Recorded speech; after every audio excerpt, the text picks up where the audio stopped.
Bonjour à tous, bienvenue sur le podcast Coach chez moi, un espace de conseil en ressources humaines pour vous aider à trouver le poste qui vous correspond et cerner les enjeux du recrutement. Je suis Dorian, votre hôte sur ce podcast. J'évolue chez LHH Recruitment Solutions, cabinet de recrutement et accompagnement d'experts, de cadres et de dirigeants. Parce que chez LHH Recruitment Solutions, nous savons que le monde du travail change rapidement, nous vous livrons dans ce podcast les conseils pour vous aider à construire la vie professionnelle qui vous ressemble, et ce, tout au long de votre carrière. Prêt pour entrer dans le monde des RH ? C'est parti, bonne écoute. Nous nous retrouvons aujourd'hui pour aborder le sujet du développement et de l'entretien du réseau professionnel digital, et plus précisément de leur utilisation dans ce cadre. Vaste sujet, mais qui peut, vous allez le voir, représenter une stratégie particulièrement intéressante lors de votre recherche d'emploi. Bien souvent, lorsque les recruteurs cherchent un nouveau talent, ils interrogent dans un premier temps leur réseau, avant même de mettre en ligne une offre d'emploi. Et d'ailleurs, d'après une étude menée par l'APEC, je cite, plus de 8 entreprises sur 10 mobilisent aujourd'hui d'une façon ou d'une autre les réseaux sociaux pour recruter des cadres. Dans un marché de l'emploi cadre en tension, il permet aux recruteurs d'élargir le vivier de candidats potentiels. Une tendance que les candidats ont bien comprise, et notamment les jeunes, puisque d'après l'Observatoire national du premier emploi, s'appuyer sur un réseau en 2022 est jugé important ou indispensable pour 80% des jeunes interrogés. Mais paradoxalement, 65% des étudiants se déclarent mal à l'aise à l'idée d'en constituer un. Pourtant, entretenir votre réseau professionnel digital est bénéfique à de nombreux titres. Cela permet de rester visible et parfois même de se faire recommander, dans certains cas, en s'affranchissant du CV. C'est donc une manière de se démarquer, d'autant plus quand on a un profil qui n'entre pas dans les cases habituelles. Cela permet aussi d'accéder potentiellement à des offres cachées sur le marché de l'emploi, mais également d'échanger, de partager des informations sur son secteur et d'obtenir des conseils. Alors, comment faire pour tirer avantage de ce réseau ? Revenons sur la question avec 5 bonnes pratiques. Première bonne pratique. Identifier qui peut faire partie de votre réseau. Cela peut paraître bête, mais comment faire, notamment quand on est jeune et que l'on n'a pas encore eu l'occasion d'expérimenter plusieurs entreprises, pour construire son réseau. Qu'il soit physique ou digital, le réseau peut être constitué de toutes sortes de personnes qui forment votre entourage. Votre famille, vos amis bien sûr, mais aussi vos voisins, vos collègues de travail, ou encore les personnes présentes au sein d'un cercle plus large, des fournisseurs, des partenaires, des agences. Christelle Defoucault est conférencière, formatrice et auteure sur l'emploi, la marque employeur et les réseaux sociaux, mais également Top Voice LinkedIn. Elle nous donne son point de vue sur la question du réseau. On a tous un réseau. Il paraît qu'en moyenne, en France, on connaît à peu près au moins 150 personnes en moyenne. Donc si on connaît 150 personnes, qui elles-mêmes connaissent 150 personnes, qui elles-mêmes connaissent 150 personnes, le réseau, il peut très vite grossir, très vite grandir. Et donc c'est pour ça que le réseau physique, ça permet, alors ça remplace pas les réponses aux offres d'emploi, mais ça peut les appuyer. C'est une deuxième manière, je dirais, de chercher un job. Et c'est une manière qui est vraiment très efficace pour peu qu'on s'y prenne bien. Deuxième bonne pratique. Sachez quel degré d'ouverture vous souhaitez pour vos réseaux sociaux professionnels. On se demande souvent si l'on peut accepter tout le monde sur les réseaux sociaux professionnels.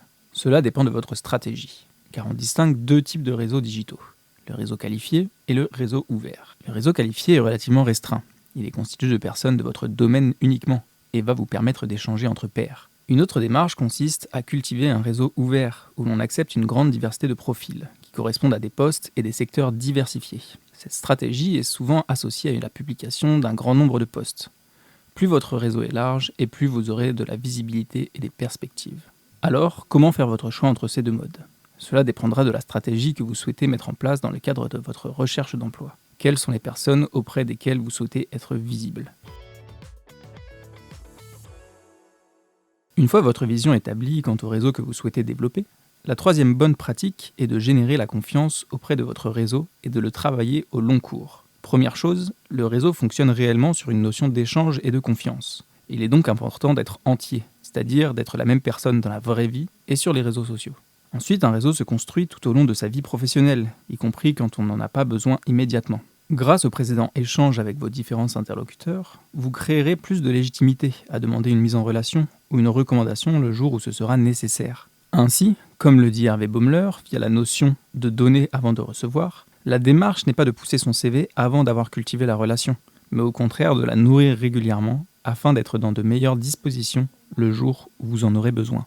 Lorsque vous entrez en contact avec une personne de votre réseau, ne parlez pas immédiatement de vous, mais commencez plutôt par parler de l'autre et de ce qui vous lie, car tout l'enjeu est en effet de trouver un point d'accroche pour entrer en contact. Si vous avez déjà eu l'occasion de le ou la rencontrer en personne, faites référence à cette occasion.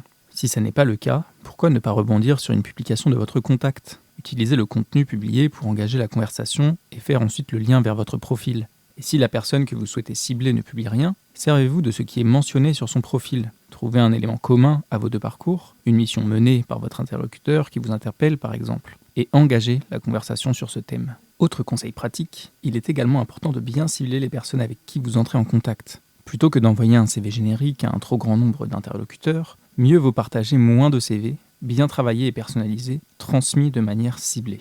Lors de votre demande de contact sur les réseaux sociaux professionnels, envoyez un message. Vous aurez ainsi plus d'impact et votre mot viendra s'inscrire dans la messagerie de votre contact, ce qui garantit plus de visibilité. Mais au-delà de cette prise de contact, la quatrième bonne pratique est d'utiliser les réseaux sociaux pour gagner en visibilité. Première étape, complétez votre profil pour être trouvé. L'avantage de présenter son parcours sur les réseaux sociaux professionnels par rapport au CV est qu'il n'est pas nécessaire que vos expériences tiennent sur une page. Vous avez donc la possibilité d'être plus exhaustif et d'ajouter des pièces jointes et des liens vers vos réalisations. L'intérêt de cette démarche est certes de montrer vos compétences, mais aussi de vous assurer d'être bien référencé, afin que votre profil émerge lorsque le recruteur tape une recherche qui vous correspond. Enrichissez donc votre profil avec les mots-clés qui lui permettront de ressortir sur les résultats de recherche. Et n'oubliez pas de mentionner votre recherche d'emploi directement sur votre profil pour peut-être recevoir des opportunités. Autre moyen de gagner en visibilité, publier du contenu bien sûr, mais aussi, et on y pense sans doute moins, commenter un maximum les publications. Christelle Defoucauld nous donne son avis sur le sujet. Moi, je trouve que le meilleur moyen pour faire du réseau, c'est d'aller sur les publications des gens. Parce que si, parfois on n'a pas le courage, de publier soi-même, surtout quand on est chercheur d'emploi. Par contre, les commentaires ont une puissance absolument phénoménale et il y a beaucoup de gens qui ne commentent pas. Donc vraiment, si je devais donner un tip, on est dans les tips, pour faire du réseau, c'est d'aller commenter. Pourquoi? Parce que si vous commentez, allez commenter déjà chez les gens qui vous intéressent, ceux avec qui vous voulez rentrer en contact. Pour trouver les gens avec qui vous voulez rentrer en contact, il faut partir soit des entreprises. Tous ceux qui ont commenté vont vous voir. Parmi eux, il y a des recruteurs qui vont aussi pouvoir vous identifier.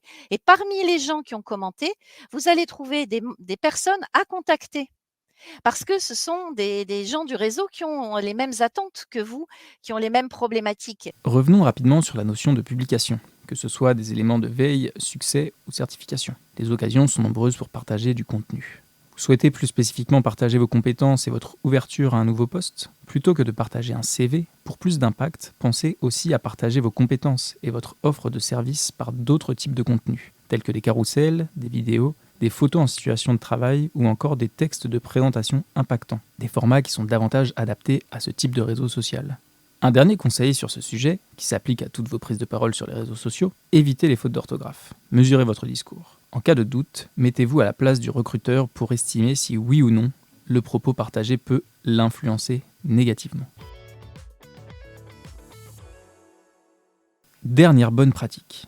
Utilisez les réseaux sociaux professionnels pour faire de la veille. Cela vous permettra notamment de voir dans votre réseau quelles sont les personnes qui recrutent, d'observer les entreprises qui vous intéressent et plus largement de connaître les tendances de votre marché. Par ailleurs, observez la communication d'une entreprise. C'est une bonne pratique pour comprendre ses valeurs, lire des témoignages de salariés pour mieux saisir ses enjeux et son atmosphère. Alors, pourquoi ne pas établir une liste des entreprises dans lesquelles vous aimeriez travailler afin de mettre en place des alertes sur leur page et suivre le profil de leur PDG ?